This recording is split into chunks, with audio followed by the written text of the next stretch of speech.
இந்த சிங்கார சென்னை அப்படின்னு ஒரு வார்த்தை அது கேட்டாலே ஒரு மாதிரி நாடா சிங்கார சென்னை எப்படா ஏமாத்துறீங்க எங்களை? சாக்கடை சென்னை எங்க பார்த்தாலும் சாக்கடையா ஓடிட்டு சிங்கார சென்னை. மேயராக தேர்ந்தெடுக்கப்பட்டால் சென்னையை சிங்கார சென்னையாக மாற்றுவேன், சிங்கார சென்னையை சிங்கப்பூராக நான் மாற்றுவேன். சொன்னவர் யார்? யாரு? இப்ப இருக்கின்ற முதலமைச்சர் ஸ்டாலின் அவர்கள்.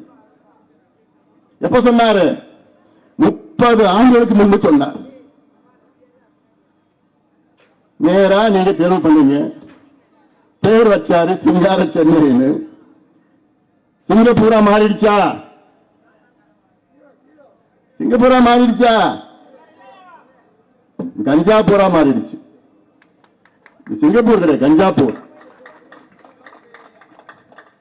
அதன் பிறகு 10 ஆண்டுகளுக்கு பிறகு அவர் அமைச்சரா, தமிழ்நாட்டினுடைய அமைச்சராக பதவியேற்றார். சென்னை சிங்கப்பூரா மாறிச்சு அப்போ இல்ல. அதன் பிறகு 25 ஆண்டுகளுக்கு பிறகு தமிழ்நாட்டின் முதலமைச்சராக பதவியேற்றார். ஏற்று 4.5 ஆண்டுகள் ஆகிறது. சென்னை சிங்கப்பூரா மாறிடுச்சா? 96 மேயரா இருந்த மு.க. ஸ்டாலின் அவர்கள் 2021 தமிழ்நாட்டின் முதலமைச்சராக வந்த பிறகும் சென்னை அதே நிலையில் தான் இருக்கிறது. அதே நாற்றம் தான், அதே துர்நாற்றம் தான், அதே கொசு, அதே சாக்கடை.